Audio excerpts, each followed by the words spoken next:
Every Sunday morning, I make coffee the same way I have for the last 40 years.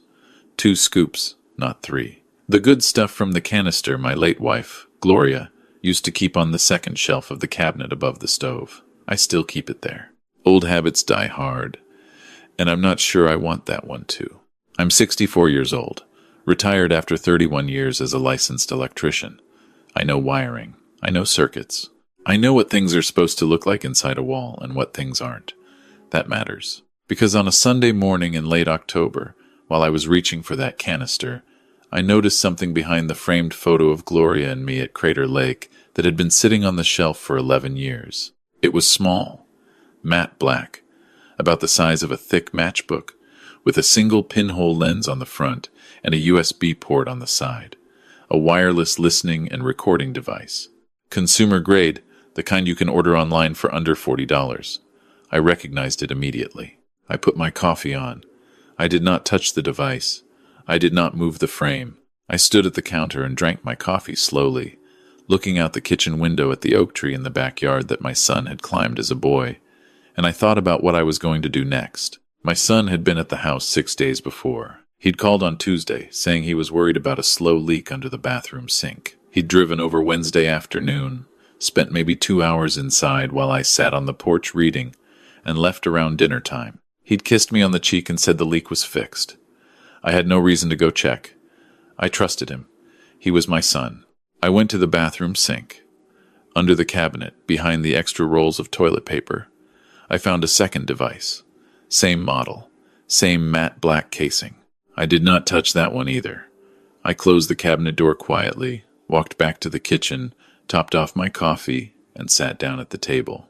My son is 41. He works in commercial real estate, has for about 12 years. His wife, my daughter-in-law, handles the books for his office. They have a nice house about 40 minutes from mine, 2 cars, a vacation timeshare in Destin they use every August. On the surface, everything looks fine, but I'd noticed things over the past year. The way they'd started calling more often, dropping by unannounced, asking careful questions about whether I was eating well, sleeping okay, keeping up with my medications. My daughter-in-law once suggested, gently, that maybe a smaller place would be easier to manage. My son started offering to help with my finances. I told him I was fine. I'd been managing my own finances since before he was born. My house is paid off. It's a 3-bedroom on a corner lot in a neighborhood that's been appreciating steadily since I bought it in 1998. I also have a retirement account and a modest savings balance that I don't advertise but isn't nothing. My son knows the rough shape of all of it.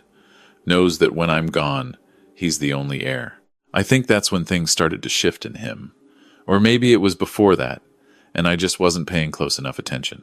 I spent the rest of that Sunday sitting with what I knew. 2 devices, planted by my son, in my own home, a man I had coached through Little League, driven to the emergency room after a dirt bike accident when he was 15, helped move 4 times as an adult, and lent money to without ever asking for it back. I am not a man who cries easily, but I sat at that table for a long time before I got up. I didn't call him that day. I didn't call anyone that day. I went to my workshop in the garage, and I thought, I'm an electrician. I've spent my life diagnosing problems before touching them. You don't grab a live wire just because it's in your way. You figure out where the current is coming from, and then you cut the power at the source. Monday morning, I called my neighbor, Carol. She's 72, sharp as a tack, and she's known me for 18 years. I told her I needed a favor. I asked her not to ask why yet. She said, fine.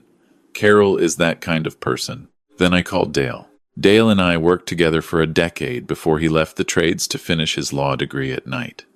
He practices out of an office about 20 minutes away. Wills, estates, real property disputes.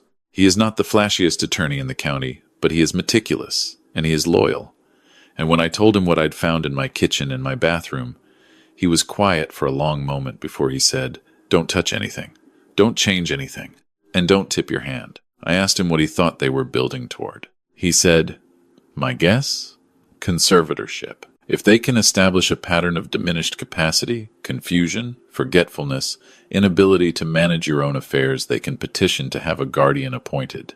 In most states, that guardian would have full authority over your finances and property. It's faster than waiting for you to die, and it doesn't require your cooperation. I sat with that for a moment. How long does something like that take to set up? The recordings are just evidence gathering. The actual petition would come later. They might already have a doctor willing to write something up, or they're trying to get you on tape saying something they can use. He paused. Walter, how's your memory been lately? Any real issues? I'm 64, Dale. I forget where I put my keys sometimes. Good. Then we have room to work. I went back inside and I looked at the device behind Gloria's photo for a long time. Then I pulled out a chair, sat down facing it, and I started talking to myself the way I sometimes do when the house is empty and I'm working through something. Except this time, I wasn't working anything out. I was putting a script together. Over the next 2 weeks, I performed. Not recklessly. Slowly, carefully. The way you'd wire a complicated panel, one circuit at a time, double-checking before you move to the next. I'd talk out loud while I was cooking, getting names slightly wrong, mentioning doctor's appointments I didn't have, asking aloud whether it was Thursday or Friday, saying things like, I need to remember to call. Who was it? The man at the bank. Nothing dramatic, just a steady, low hum of confusion. The kind a worried son might listen to and feel confirmed in his concerns. But I was also watching. I'd noticed a change in how my son called me, more frequently, more probing. He'd ask what I'd had for breakfast, whether I'd gone to the grocery store, whether I'd paid the utility bill. I answered each question with just enough wobble to keep him interested. I think I had eggs, or maybe it was the day before. I went somewhere this week, I'm pretty sure. The bill, I put a check in an envelope. I thought, didn't I? My daughter-in-law started coming around more too. She'd offer to organize my paperwork. She'd ask, very sweetly, where I kept my important documents. I told her I kept everything in a filing cabinet in the back room and watched her eyes move toward the hallway. I let her look at it. There was nothing in it that mattered. 3 weeks in, Dale called me. He'd pulled some records. There was a petition in the county court system just filed, requesting an emergency guardianship hearing based on a letter from a physician I had never seen or spoken to in my life. The letter described a patient, me, with significant cognitive decline, short-term memory loss, and an inability to manage financial affairs independently. It was signed by a Dr. Carl Hensley. Dale looked him up. Doctor, Hensley had voluntarily surrendered his medical license in another state 4 years ago following an investigation into fraudulent disability certifications. He had no current license in our state. He was, effectively, not a doctor.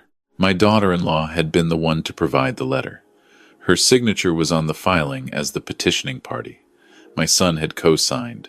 I drove to Dale's office that afternoon and we sat across from each other at his desk and he told me everything. I didn't say anything for a while. I looked out his window at the parking lot and the strip of trees beyond it, and I thought about my son at 10 years old falling off that oak tree in the backyard and coming inside crying and the way he'd let me clean the cut on his arm without pulling away. What do we do? I finally said. Dale said, we let them think it's working. Then we take it all in one move. Here is what we did. I called my son on a Thursday evening. I let my voice be uncertain, a little thin.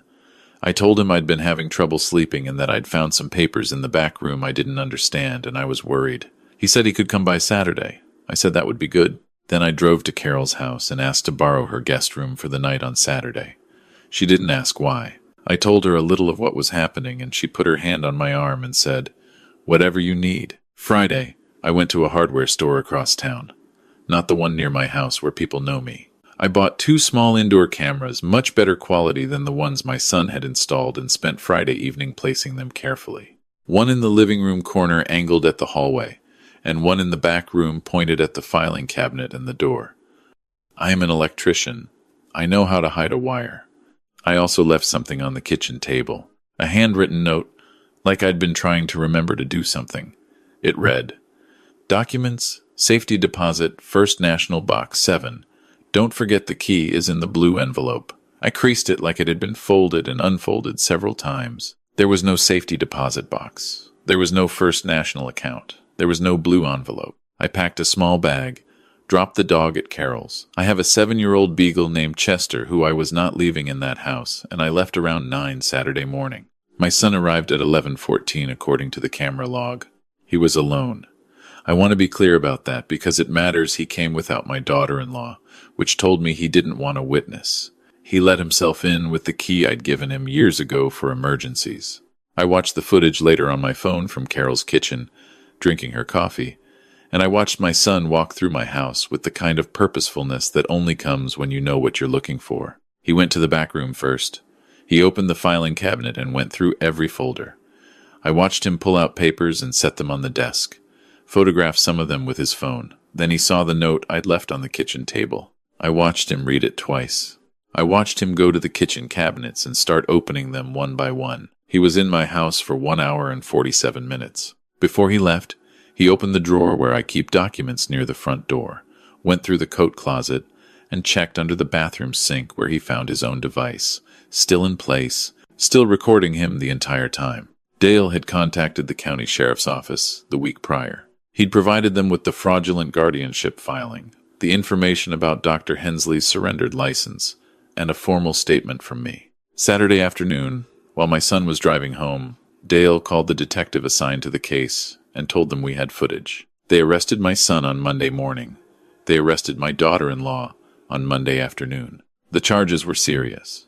Breaking and entering, he had no legal authority to enter my home without my consent, regardless of the key I'd given him.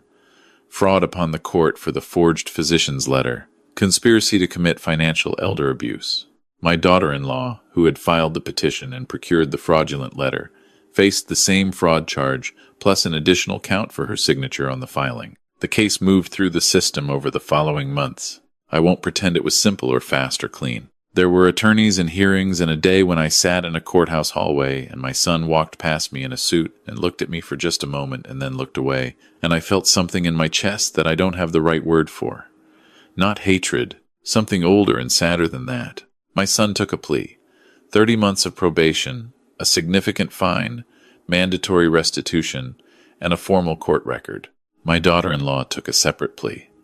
She received probation as well, and was ordered to complete 200 hours of community service. The petition for guardianship was dismissed with prejudice. Dr. Hensley, if you can call him that, was referred to federal investigators. Fraudulent medical certifications used in a court filing have a different set of consequences than state charges. I don't know exactly where that landed, but Dale told me it wasn't good for him. I changed the locks on my house the Monday they made the arrests. I also changed my will, which I should have updated years ago anyway. I established a revocable living trust. Dale had been recommending this for a while, which means my property and accounts are now structured in a way that makes this kind of petition significantly harder to file in the file. Not impossible. Not impossible. Nothing is impossible when someone is determined and dishonest. But harder, I removed the devices from behind Gloria's photo and from under the bathroom sink. I held them both in my hand for a moment before I put them in a plastic bag and gave them to Dale for the record. I cleaned the shelf. I straightened the photo. Gloria is smiling in it, squinting a little into the afternoon sun at the lake, and I stood there longer than I needed to. People ask me sometimes, people who've heard pieces of this, whether I'm angry. The answer is complicated. I am 64 years old, and I have been in enough situations in my life to know that anger is useful for about 48 hours, and then it starts to cost more than it earns. What I felt more than anger was grief. I grieved a version of my son that I'm not sure ever fully existed, or maybe existed once and changed slowly in ways I didn't notice until it was too late. I don't know which is worse. What I know is this. I spent 31 years running wire through walls and ceilings and floors of other people's houses, making sure the current went where it was supposed to go and didn't go where it could cause harm. I was careful. I was methodical. I never cut a corner that would put someone at risk. I tried to raise my son the same way, to be careful with what you're given, to not take what isn't yours. Somewhere between that boy on the oak tree and the man going through my filing cabinet on a Saturday morning, something broke in the line, and I don't know when. That's the part I sit with some nights. I still make coffee the same way on Sunday mornings, 2 scoops. The canister on the second shelf. I moved Gloria's photo to a different spot, one I can see from the table when I sit down.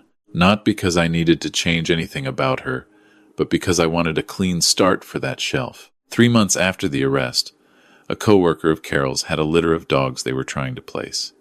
She asked me if I wanted to meet them. Chester is territorial and particular about other animals, so I wasn't sure. But I went, because I'd been spending too much time in my own head and I needed somewhere to go that had nothing to do with any of this. The one that walked over and put his chin on my knee was a 2-year-old shepherd mix, with one ear that stood up and one that flopped over. His name was Duke, apparently, though the person fostering him said he hadn't responded to it much. I crouched down and looked at him, and he looked back at me with complete seriousness, the way dogs sometimes do. I took him home that afternoon. Chester sniffed him for about 20 minutes, decided he was acceptable, and that was that. Duke follows me to the workshop in the mornings when I'm out there, and in the evenings he settles at the foot of the couch while I read. He responds to his name fine, it turns out. He just needed someone to use it like they meant it. I've thought a lot about what I would have done differently, and honestly not much. What I should have done earlier is get the trust in place. Get the legal structure right before someone finds a crack in it. I thought I had time. I thought that kind of thing was something to deal with later, in the abstract future, when it became relevant. But it was already relevant. I just didn't know it yet. If you're older and you own property and you have people around you who are watching it more carefully than you'd like, get an attorney. Not a family friend who does traffic tickets. An estate attorney. Have a real conversation about what you want to happen and how to make sure it happens that way and not some other way. It's not morbid. It's the opposite. It's the thing that lets you stop thinking about it and just live. I'm not a man who spends much time looking backward. But I'll tell you this. The morning I found that device behind Gloria's photo, something in me got very quiet and very clear. Like when you isolate a circuit and test it and you find exactly where the fault is and you know, with complete precision, what has to be fixed and how. There's no panic in that moment. There's just work to be done. I did the work, and when it was finished, I drove home, let the dogs out in the backyard, and sat on the porch until it got dark. The oak tree is still there. It's gotten bigger than I remember it being. The branch my son used to climb doesn't look like it could hold him anymore, which is probably fine, because he's 41 years old and some things aren't meant to carry what they used to. I still live on the same corner lot. My house is still mine, and on Sunday mornings, when the light comes through the kitchen window at the right angle and hits the shelf where Gloria's photo sits, I drink my coffee, and I am, if not entirely at peace, then pointed in the right direction. That's about as much as a 64-year-old man can reasonably ask for.